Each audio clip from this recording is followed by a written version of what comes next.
bantuin ya. Kalau ngebleng ya emang suka ngebleng. Kadang-kadang ya itu Suka ngebleng. Baik. Assalamualaikum warahmatullahi wabarakatuh. Bismillahirrahmanirrahim. Alhamdulillahilladzi nahmaduhu wa nasta'inuhu wa nastaghfiruh wa na'udzubillahi min syururi anfusina wa min sayyiati a'malina. May yahdihillahu fala mudhillalah wa may yudhlil fala hadiyalah. Asyhadu an la ilaha illallah wahdahu la syarikalah wa asyhadu anna Muhammadan abduhu wa rasuluhu nabiyya ba'da. Qala Allah ta'ala fil Qur'anil Karim. A'udzubillahi minasyaitonir rajim. Ya ayyuhalladzina amanu taqullaha haqqa tuqatih wa la tamutunna illa wa antum muslimun wa atasimu bihablillahi jami'a wa la tafarraqu. Ya ayyuhan nasu taqu rabbakum alladzi khalaqakum min nafsin wahidah wa khalaqa minha zawjaha wa basa minhum rijalan katsiran wa nisaa'a wattaqullaha alladzi tasaaluna bihi wal arham innallaha kana 'alaikum raqiba. Ya ayyuhalladzina amanu taqullaha wa qulu qawlan sadida yuslih a'malakum wa yaghfir lakum dzunubakum wa may yuti'illah rasulahu faqad faza fawzan 'azima. Wa qala Nabi sallallahu alaihi wasallam wa inna khairal hadisi kitabullah wa khairal hadi Muhammadur Rasulullah sallallahu alaihi wasallam wa syarrul umuri muhdatsatuha fa inna kulla muhdatsatin bidah wa kulla bid'atin dhalalah wa kulla dhalalatin finnar. Amma ba'du. Yang saya hormati ibu-ibu jamaah majelis taklim yang berbahagia. Pertama-tama puja dan puji syukur kita panjatkan kehadirat Allah Subhanahu wa taala yang telah menyampaikan niat langkah kaki ibu-ibu untuk hadir majelis taklim, yaitu di dalam rangka menuntut ilmunya Allah Subhanahu wa taala, suatu kewajiban bagi orang Islam, Bu ya. Semoga dengan hadirnya ibu-ibu di majelis taklim, Allah Subhanahu wa taala akan melimpahkan rahmat, taufik dan hidayahnya kepada kita semua.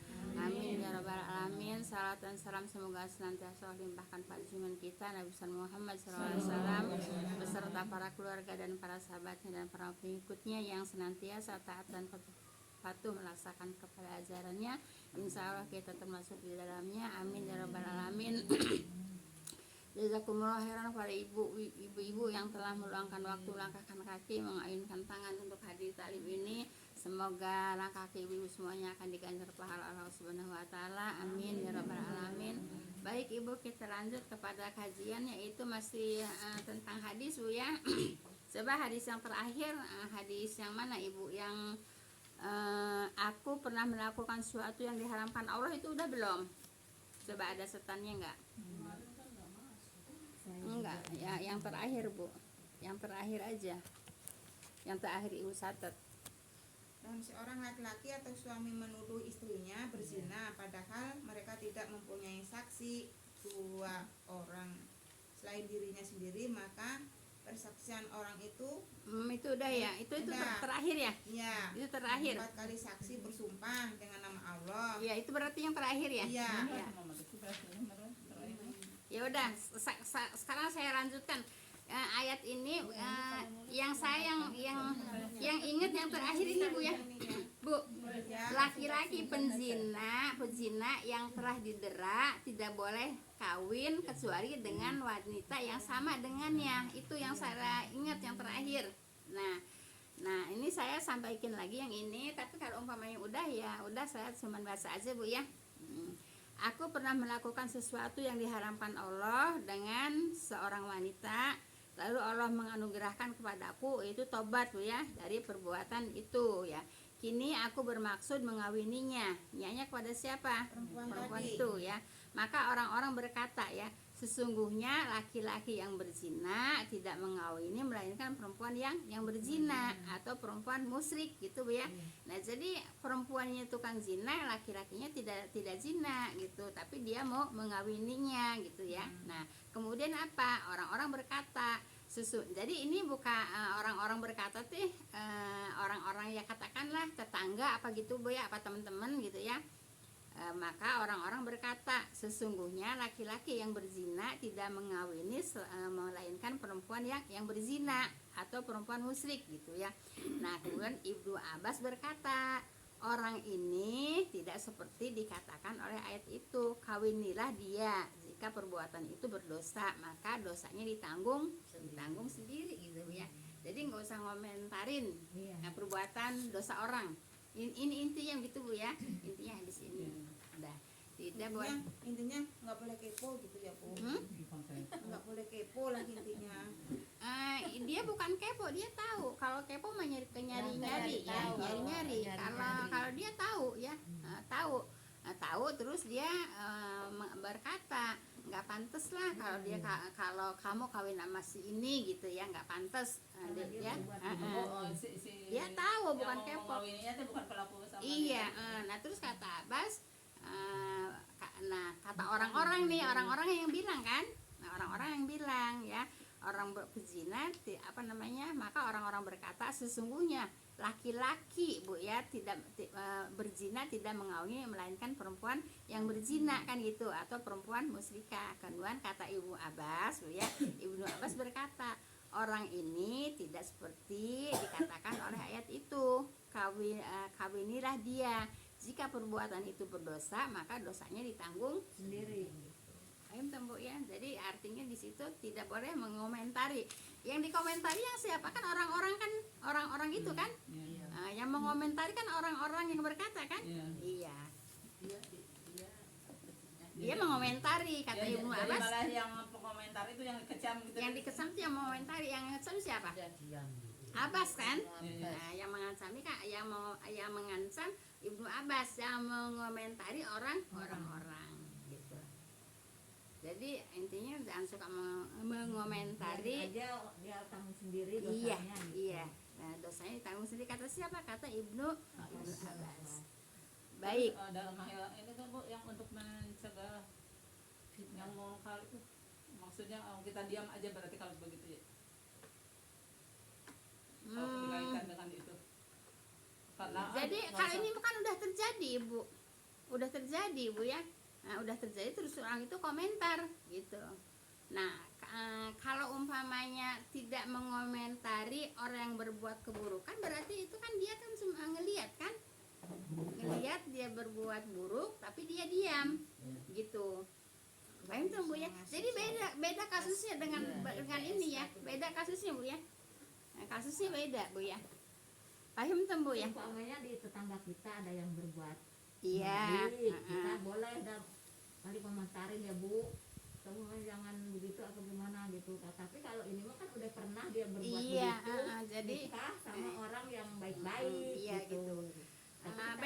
Beda kasus Bu ya. Iya, nggak usah komentarin, biarin Iya. aja dia dosanya tanggung Iya. sendiri ini. Gitu. Kan harusnya mah orang baik Iya. nikahi orang Beda-beda baik, orang kasusnya Bu ya, berzina sama orang pemahaman berzina, Ibu. gitu kan. Kal- Harusnya kan begitu. Kalau umpamanya pemahaman Ibu ya, yang saya baca ya, pemahaman Ibu gini, ngambil ke sejarah yang hari Sabtu ngambil ikan ya. Nah, jadi begini Bu ya. Yang saya yang saya tangkap ya. Jadi ini ada 3 golongan. Ini singkat aja. 3 golongan orang. Yang satu golongan itu melarangnya, kan melarang kan? Iya. Yang satu golongan mengerjakannya, yang satu orang mendiamkannya. Beda kan kasusnya kan? Iya. Nah, terus yang mendiamkan dapat azab nggak? Dapat azab, Iya. ya. Walaupun dia tidak mengambil ikan itu, tapi dia mendiamkan dapat azab juga. Iya. Apa? Yang tidak dapat azab yang mana? Yang melarang, ya. Melarang. Nah, yang melarang yang tidak dapat azab. Jadi yang berbuat ngambil ikan pada hari Sabtu dan yang mendiamkan dua-duanya dapat azab. Iya. Nah, itu yang saya tangkap dari pemahaman Ibu. Pergi ke situ bukan? Iya, misalnya yang terjadi sehari-hari itu kan banyak kemungkaran, umpama yang judi lah, yang mabok, yang punya tangan, punya kekuasaan. Iya, kan, ya itu ART urusannya Bu ya, RT RW Bu ya. Kalau memang masih ada judi sekarang. Ya kalau yang gak pleh aja pada pasangan. Oh, jadi masih ada judi gitu. Ibu itu urusannya RT Bu ya, RT RW Bu ya. Jadi kalau umpamanya RT RW mendiamkan, ya kena azab. Kalau mengikut sejarah yaitu tentang Bani Israel ngambil ikan Bu ya. Jadi yang mendiamkan dapat azab, yang berbuat dapat azab, yang tidak dapat azab hanya yang melarang. Gitu ya Bu ya, seperti Nah, itu. kalau di lingkungan lu paling nggak mampu kali kita, jadi lapor RT aja. Jadi beda kasus dengan hadis tadi Bu ya. Nah, beda kasus ya. Baik, saya lanjut Bu ya. Sebab Bu ya, kalau saya tidak sampaikan hadisnya, hadis inilah yang untuk menguatkan ayat gitu Bu ya. Nah, hadis inilah yang untuk menguatkan ayat gitu. Paham tuh ya? Jadi lebih kuat lagi gitu. Paham tuh ya? Jadi ya harus disampaikan hadis-hadisnya karena memang ada. Baik.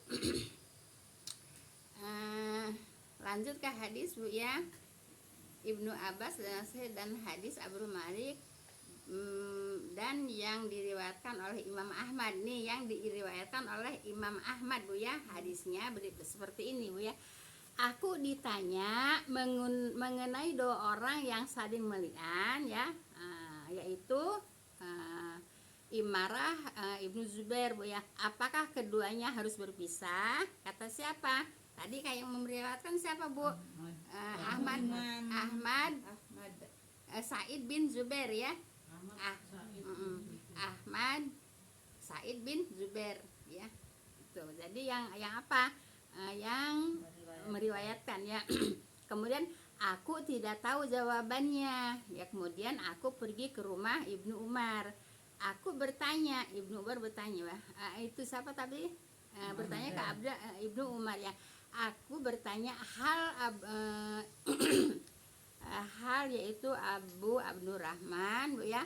Apakah orang yang saling melian harus berpisah? Dia menjawab ya, Maha Suci Allah.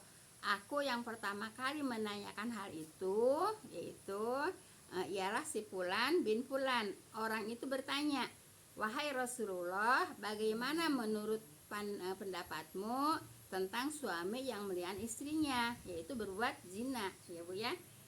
Jadi suaminya menuduh berbuat zina kepada istrinya. Nah, jika suaminya itu buka mulut, nah di sini harus diperhatikan pelajarannya Bu ya.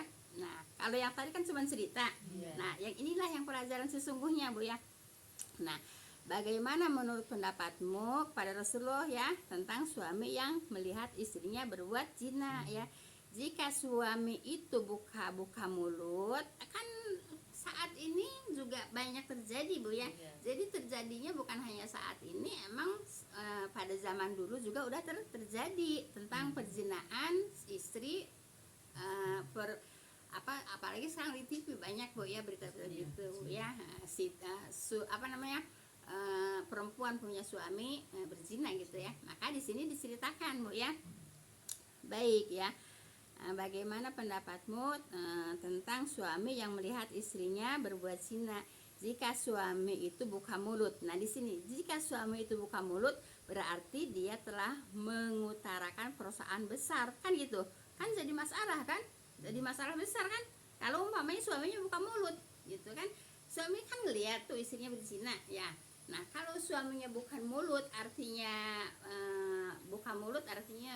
apa namanya ngomong lagi gitu ya, buka mulut ya gitu Bu ya.